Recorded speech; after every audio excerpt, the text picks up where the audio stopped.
अस्सलाम वालेकुम स्टूडेंट्स, मेरा नाम मुनीबुर रहमान और एंटीवायरल सीरीज़ जो हमने स्टार्ट की हुई है उसका आज थर्ड लेक्चर होगा, जिसके अंदर मैं आपको हेपेटाइटिस जो वायरस है, बेसिकली जो डेडली वायरस है, उसकी ड्रग्स के बारे में बताऊंगा। सो स्टूडेंट्स, आपको पता है hepatitis B and hepatitis C के लिए ड्रग्स अवेलेबल है एंड इन दोनों हेपेटाइटिस की टाइप्स को हम ट्रीट कर सकते हैं। जबकि हेपेटाइटिस ई जो है वो बहुत ज़्यादा एक डेडली किस्म का वायरस है, जिसके लिए अभी तक कोई वैक्सीन या ट्रीटमेंट अभी तक कोई सही तरह से नहीं आया। ठीक है, और हेपेटाइटिस बी या हेपेटाइटिस सी, जो भी हेपेटाइटिस हो, hepatitis is the virus which infects hepatocytes. ठीक है, हेपा से निकला है, लिवर को इन्फेक्ट करता है। और किस तरह से इन्फेक्ट करता है, हेपेटाइटिस है क्या, उसको हम देख लेते हैं सबसे पहले। So it is a virus that infects liver. ठीक है, ये तो मैंने बात बता दी। और ये जो स्प्रेड होता है ना, ये बॉडी फ्लूइड से होता है। फॉर एग्जाम्पल ब्लड, सीमेन, ठीक है, mother to baby from placenta, ठीक है, शेयर्ड नीडल से भी होता है हॉस्पिटल वगैरह में। या आपने इस चीज़ का ख्याल रखना है as a pharmacist, as a community pharmacist. ठीक है, इसके जो सिम्टम्स है उसमें माइल्ड टू सिवियर इलनेस होती है। ठीक है, और वो अगर लॉन्ग टर्म हो तो लिवर डैमेज या लिवर इन्फ्लामेशन, ये दो बातें आपने याद रखनी है। ठीक है, लिवर डैमेज को हम किरोसिस भी कहते हैं, और लिवर कैंसर भी it leads to liver cancer अगर ये रिमेन अनट्रीट रहे। ठीक है, तो इसके लिए कुछ टेस्ट होते हैं, लिवर टेस्ट होते हैं, वो आप लाजमी करवाएं। अगर आपको लग रहा है कि आपको हेपेटाइटिस है तो लाजमी करवाएं। और सेफ वैक्सीन्स भी हैं इनके लिए कि इसको हम प्रोफाइलैक्सिस ट्रीटमेंट दे सकें और हम हेपेटाइटिस को रोक सकें। तो ये सारी चीज़ें आपको पता होनी चाहिए हेपेटाइटिस के लिए। ठीक है, अब हेपेटाइटिस को ट्रीट करने के लिए अगर वो हो गया, फार्माकोलॉजिकल अप्रोचेस क्या हो सकती हैं, तो अब हम वो देखते हैं। सबसे पहले हेपेटाइटिस जो मतलब कि वायरस है उसमें भी आगे कैटेगराइज किया गया है, हेपेटाइटिस बी, हेपेटाइटिस सी। हमने हेपेटाइटिस बी की आज ड्रग्स पढ़नी है। So hepatitis B, HBV, hepatitis B virus. ठीक है, अब हेपेटाइटिस बी जो वायरस है ना, अगर ये वायरस है, ठीक है, तो इसके ऊपर वैसे ही कैप्सिड के ऊपर स्पाइक्स होते हैं। ठीक है, और अंदर जेनेटिक मटेरियल होता है। मैं स्ट्रक्चर यहाँ बता देता हूँ आपको।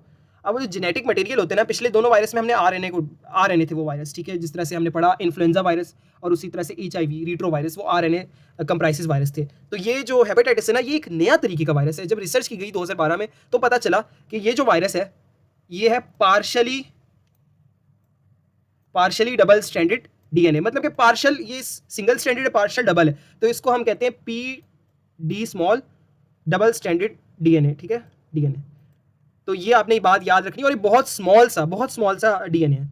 ठीक है, अब ये मैंने स्ट्रक्चर बता दिया। अब यहाँ पर एक प्रोटीन होती है हेपेटोसाइट्स पे। अब ये वायरस हेपेटोसाइट पे ही क्यों एक्ट करता है, इसकी एक रीज़न है। हमारे हेपेटोसाइट्स है ना, उस यह समझे एक हेपेटोसाइट है। ठीक है, बायोप्सी की लिवर टिश्यू निकाला है, उसका जो सेल है हेपेटोसाइट, उसके अंदर हमें एक रिसेप्टर देखने को मिलता है, ये है NCTP। ठीक है, अब ये NCTP जो है ना, ये ट्रांस मेम्ब्रेन रिसेप्टर है जो मेम्ब्रेन के ऊपर होता है। अब मैं इसको भी चलकर आपको बताता हूँ ये है क्या। ठीक है, मैंने यहाँ पर सर्च किया हुआ, ये रहा NCTP, transmembrane glycoprotein, primarily found on the basolateral sinusoidal. Basolateral का आपको मतलब पता होगा, बेजोलेटरल मतलब कि सेल के ऊपर, membrane of the hepatocyte. Its normal function is to, अच्छा, अब इसका जो नॉर्मल फंक्शन है ना, वो क्या है कि बाइल एसिड्स, जो आपको पता है लिवर या हेपेटोसाइट्स वो रिलेटेड टू बाइल मेटाबॉलिज्म होते हैं। ठीक है, तो बाइल एसिड्स जितने भी हैं लाइक टोरोक्यूलेट, ठीक है, ये बाइल एसिड का ही एक मेटाबोलाइट है, इनटू लिवर सेल। अब काफ़ी ज़्यादा एनिमेशंस में अगर आपने देखा होगा तो लिवर सेल जो है ना, बाइल एसिड्स को, जो एक्स्ट्रा बाइल एसिड्स होते हैं, उनको स्टोर पता कैसे करता है, उन जिस तरह बाइल ड्रॉपलेट्स की फॉर्म में होता है, उनको ऐसे करके ना खा जाता है और अपने अंदर ले जाता है। तो ये जो खाने का अमल है ना, ये NCTP प्रोटीन करती है, bile acids into the liver cell, aiding bile acid recycling through enterohepatic circulation या बिलरी सर्कुलेशन। ठीक है, ठीक है, बिलरी कैनिकुलाई भी कहते हैं इसको, आपने एनाटॉमी पढ़ा होगा फर्स्ट ईयर में। तो अब इसका काम बेसिकली क्या है, नॉर्मल वो हमने पढ़ लिया। अब जो हेपेटाइटिस है वो किस तरह से इस प्रोटीन को हैक करता है, यूज करता है as a viral receptor. Importantly NCTP was identified in 2012 functional receptor, जो कि बहुत डेडली रिसेप्टर है। हेपेटाइटिस बी को वो अंदर ले आता है, सबसे हेपेटाइटिस बी हैक कर लेता है इस रिसेप्टर को। हेपेटाइटिस बी और हेपेटाइटिस डी जो है वो इस रिसेप्टर का यूज करते हैं, और वो लिवर समझता है कि बाइल है और वो वायरस अंदर आ जाता है। ठीक है, वायरस के अंदर फर्दर जो है वो बाइंडिंग प्री S1 डोमेन, ठीक है, उससे जाकर बाइंड करता है वायरस, इन्वेलप प्रोटीन कर लेता है, प्रोटीन को अंदर कर लेता है वायरल जो भी है। ठीक है, सारा रिसर्च से हमें साबित हो गया। ठीक है, ये सब कुछ हुआ। फिर क्लिनिकल मैनिफेस्टेशन क्या हुई कि अगर देखा जाए तो सबसे पहली एंट्री ही इधर से होती है। तो अब की टारगेट क्या हो सकता है कि HBV या HDV को हम एंट्री पे ही इनिबिट कर दें। लिबन में ये बात नहीं लिखी हुई, क्योंकि ये लेटेस्ट रिसर्च है 2012 की। 2012 की रिसर्च को हम लेटेस्ट इस वजह से कंसीडर करते हैं क्योंकि जितनी भी बुक्स हैं लिपन कॉर्ड वगैरह, ये अभी पहले की ही चल रही हैं। तो दैट्स वाई उधर इन्होंने बात शायद लिखी हो या मेरे नज़र से गुजर गई हो, मुझे नहीं पता लगा। बट एक बात बताता चलूँ, जो एंट्री इनिबिशन है वो भी आप लिख सकते हैं पेपर में, जैसे मैरकोलेडेक्स बी, ठीक है, एंड अदर एजेंट। अब ये मैरकोलेडेक्स बी क्या करती है, यहाँ पर मैंने मेंशन नहीं किया हुआ, बट ये इसको जो है ना इनिबिट कर देती है एनसीटीपी को। तो पहली ड्रग हमने मैर्कोलिडेक्स बी पढ़ ली, बट ये आप ना भी लिखे पेपर में तो चल जाएगा क्योंकि ये अभी लेटेस्ट ही है। सो स्टार्ट करते हैं अब अपना लेक्चर साइकिल से। सबसे पहले साइकिल पढ़ेंगे। तो जो एनसीटीपी जब इसने इनगल्फ कर दिया तो पीडीएसडीएनए पार्शियली डबल स्ट्रैंडेड डीएनए जो है वो अंदर आ जाएगा। तो अंदर आने के बाद आपको पता है क्या स्ट्रेटेजी होती है, वो सबसे पहले न्यूक्लियस के अंदर घुसना चाहेगा। न्यूक्लियस के अंदर घुसेगा, ये मैंने रेप्लिकेशन लिखा हुआ अगर नजर आ रहा है। तो हेपेटोसाइट्स के अंदर जो डीएनए होता है ना वो सी ट्रिपल सी, ठीक है, ट्रिपल सी या डबल सी कहीं जगह लिखा होगा डीएनए होता है। अब ये भी आपने मतलब समझना है, कवलेंटली क्लोज्ड सर्कुलर डीएनए, ये ऐसा डीएनए होता है जो बहुत हाईली क्लोज्ड कवलेंटली जो है ना सर्कुलर डीएनए होता है। ये मैंने देखे शो किया हुआ। ये पार्शियली डबल स्टैंडर्ड डीएनए इसके अंदर इंटीग्रेट हो जाता है और ये शामिल हो जाता है और इसकी मशीनरी को यूज़ करता है, जिस तरह से आरएनए बनाता है, ठीक है, डबल स्टैंडर्ड डीएनए बना सकता है, फिर उसको प्रोटीन सिंथेसिस में भी इन्वॉल्व कर सकता है। तो ये देखिए यहाँ पर मैंने शो किया हुआ रेप्लिकेट करता है ये, ठीक है, मतलब कि नॉर्मली। अब जब ये रेप्लिकेट करेगा तो ये साथ साथ पीडीएसडीएनए को जो वायरल डीएनए उसको भी रेप्लिकेट करना स्टार्ट कर देगा। तो इससे जो है वायरल डीएनए की कॉपीज बनना स्टार्ट हो जाएंगी, वही कॉपीज आरएनए में तब्दील हो जाएंगी। ये मैंने आरएनए शो किया हुआ है। और अब दो टाइप के आरएनए बनेंगे, ठीक है, एक बनेगा सिंपल आरएनए, ठीक है, जिसको बाद में मैसेंजर आरएनए में बनाया जा सकता है। दूसरा काम ये कर सकता है जो PDS DNA partially double stranded DNA वो प्री जीनोमिक आरएनए में बदल सकता है। मतलब कि जब वायरल आरएनए ने बनना है, डी नोवो सिंथेसिस होना है शुरू से, तो जिस जगह से बनना है वो वही बन जाएगा, वो वही प्रीकर्सर बन जाएगा, जिसको हम कहते हैं pre genomic RNA. This is pre genomic RNA. अब प्री जीनोमिक आरएनए के पास एक एबिलिटी है, वो फर्दर वायरसेस को बना सकता है और फर्दर डीएनए को बना सकता है। तो यहाँ पर इन्वॉल्व होगा enzyme reverse transcriptase, enzyme pgRNA reverse transcriptase का यूज करेगा और एक डीएनए बना देगा जो कि DNA partially double stranded DNA होगा और वो वायरल डीएनए से मिलता जुलता होगा। सो यहाँ पर वो पैक हो जाएगा, गोल्जी अपरेटस में जाकर प्रोटीन्स पैक हो जाएंगी और यहाँ पर एक हेल्दी वायरस बन जाएगा। बट इस वायरस के लिए प्रोटीन्स भी तो चाहिए, वो कहाँ से आ रही है? वो आ रही है इस भाई साहब के पास से, ठीक है, इस आरएनए के पास से। यहाँ से तो जीनोम बन गया ना इसका, बट यहाँ से आरएनए से मैसेंजर आरएनए से यहाँ पर 5 प्राइम रीड होगा, रीडिंग के बाद राइबोसोम रीड करेगा, प्रोटीन्स बनाएगा, प्रोटीन्स फंक्शनल प्रोटीन में तब्दील होंगी, गोल्जी अपरेटस में जाएंगी, फिर यहाँ से पैक हो जाएगा और यहाँ से एक हेल्दी वायरस हमें मिल जाएगा। तो ये था एक वायरल साइकिल, HBV का साइकिल, लाइफ साइकिल, ठीक है। यहाँ पर मैंने शो किया हुआ है कि यहाँ से इस प्रोसेस से जो है ना एंटीवायरल प्रोटीन्स बन रही हैं। तो अब हम देखेंगे कैसे कैसे फार्माकोलॉजिकल स्ट्रेटजीज हम अपना सकते हैं इस वायरल साइकिल को, इस वायरस के साइकिल को खत्म करने के लिए।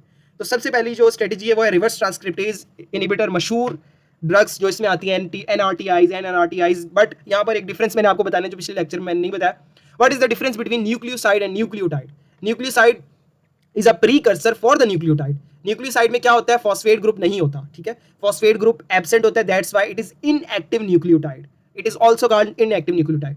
न्यूक्लियोसाइड में होता क्या है? नाइट्रोजनस बेस होती है प्लस राइबोज शुगर, ठीक है, ये बन गया मिलाकर न्यूक्लियोसाइड। अब इसी की जगह एक्टिवेट फॉस्फोरिलेशन हो जाए और यहाँ पर फॉस्फेट ग्रुप जुड़ जाए, ठीक है, तो यहाँ पर हमारे पास बन जाएगा न्यूक्लियोटाइड। और आपने यूजुअली पढ़ा होगा न्यूक्लियोटाइड मोनोफॉस्फेट, डाइफॉस्फेट, ट्राइफॉस्फेट होते हैं, उनमें एनर्जी होती है, ठीक है।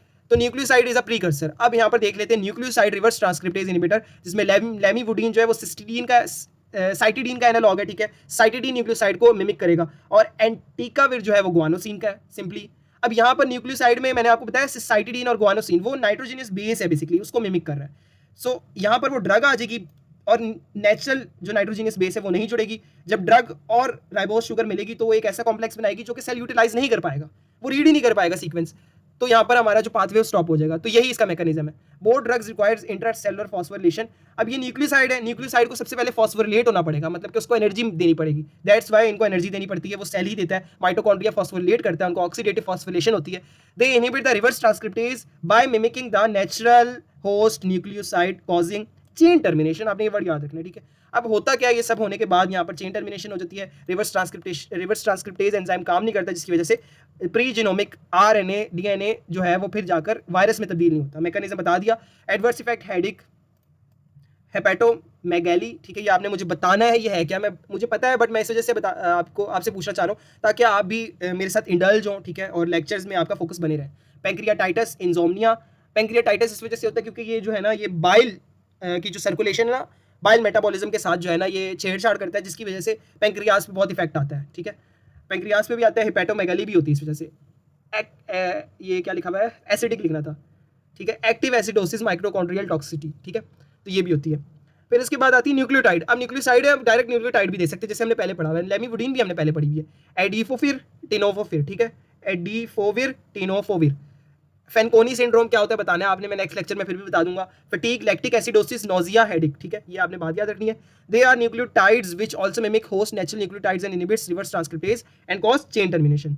चीज़ें ईजी हैं, बस लाइफ साइकिल कॉम्प्लेक्स होता है वो आपने याद रखना है। सो अब हमने स्टार्ट करना है इंटरफेरॉन्स को। पहले हमने पढ़ लिया रिवर्स ट्रांसक्रिप्टेज इनहिबिटर्स, अब इंटरफेरॉन्स के बारे में पढ़ेंगे कि वो किस तरह से HBV वायरस को ट्रीट करती हैं। तो इंटरफेरॉन्स असल में एक लार्ज क्लास ऑफ प्रोटीन्स है, नेचुरल प्रोटीन्स है, ठीक है। एक बात आपको बताता चलूँ, इंटरफेरॉन्स जो है वो नेचुरली अकरिंग प्रोटीन्स हैं, ठीक है, और ये ब्लड में नॉर्मली होती है, ठीक है, बट इन लो अमाउंट।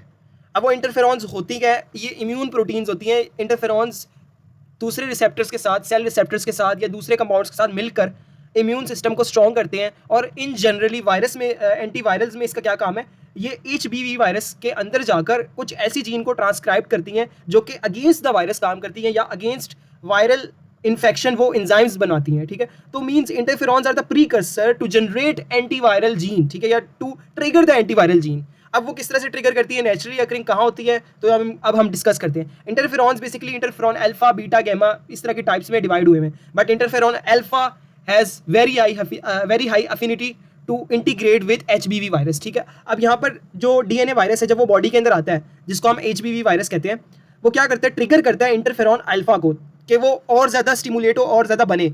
ये ब्लड सर्कुलेशन है, यहाँ पर इंटरफेरॉन अल्फा बहुत ज़्यादा बन जाता है। फिर ये जब बन जाते हैं तो क्या करते हैं, यहाँ रिसेप्टर होता है, रिसेप्टर, और ये रिसेप्टर काम करता है एक पाथवे के जरिए जिसको हम कहते हैं जैक स्टैट पाथवे। अब वो जैक स्टैट पाथवे पैथोलॉजी में हम डिस्कस करते हैं कि वो उसकी क्या पैथोलॉजी होती है, but in generally JAK STAT pathway एक सिग्नल ट्रांसडक्शन का एक ही मैकेनिज्म है। जिस तरह जी प्रोटीन कपल रिसेप्टर होता है, ठीक है, लाइगेंड आयन चैनल होते हैं, तो इस तरह से जैक स्टैट पाथवे भी, स्टैट 1 होता है, स्टैट 2 होता है, ठीक है। तो ये इस तरह से एक रिसेप्टर होता है, ठीक है। जब उसके आगे, जब उसके साथ बाइंड होता है तो ये कॉम्प्लेक्स बन जाता है, जिसकी वजह से अब यहाँ पर इंटरफेरॉन अल्फा अंदर चला गया। इंटरफेरॉन अल्फा अंदर जाने के बाद क्या करता है, DNA के अंदर कुछ ऐसी म्यूटेशन करता है कि वो DNA एंटीवायरल जीन बनाता है। एंटीवायरल जीन जब बनाते हैं तो एंटीवायरल एंजाइम्स बनते हैं। एंटीवायरल एंजाइम्स क्या करते हैं, वो वायरस के DNA को खाना स्टार्ट कर देते हैं, इस वाले DNA को, ठीक है। और इस तरह से वायरस जो है वो खुद ब खुद ही नेचुरली जो है वो डिग्रेड हो रहा होता है नॉर्मली।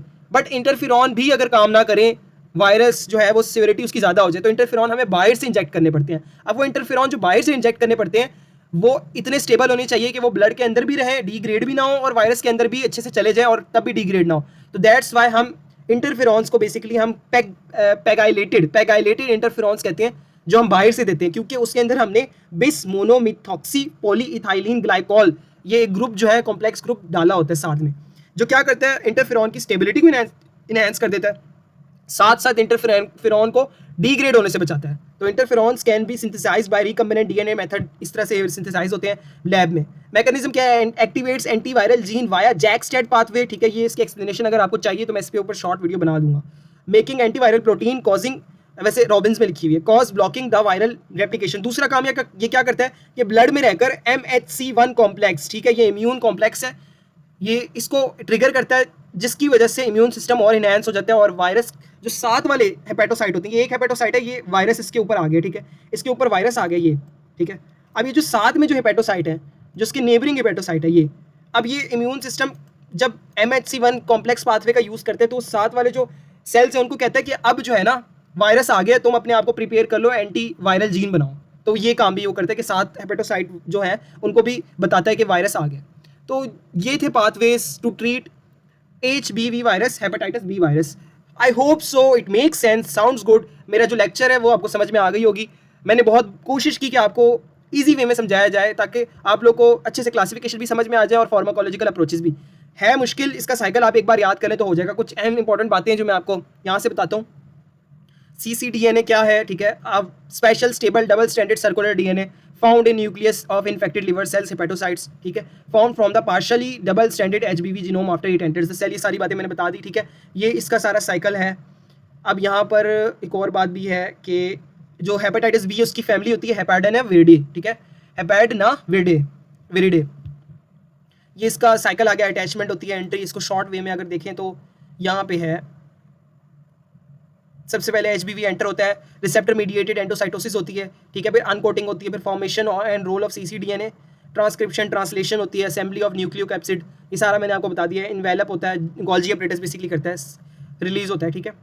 अभी की पॉइंट बताए हुए, DNA virus that replicates via an RNA intermediate using reverse transcriptase, इसको आप इनिबिट करके जो है वायरस को बढ़ने से रोक सकते हैं, ठीक है। तो ये सारी चीज़ें आपने देख लेनी है। इंटरफिरॉन्स क्या होते हैं? Natural proteins made by our immune cells in response to viral infection, ठीक है। अल्फा बीटा टाइप 2 में गैमा होते हैं और म्यू भी होते हैं कुछ कैटेगरी में। पेगाइलेशन पेगाइलेटेड होते हैं, पेगाइलेट करते हैं उसको पहले। तो ये सारी चीज़ें मैंने आपको बता दी हैं। तो हमने जो है HBV को डील कर लिया। कल इंशाल्लाह हम पढ़ेंगे HCV वायरस के बारे में। जज़ाकल्लाह।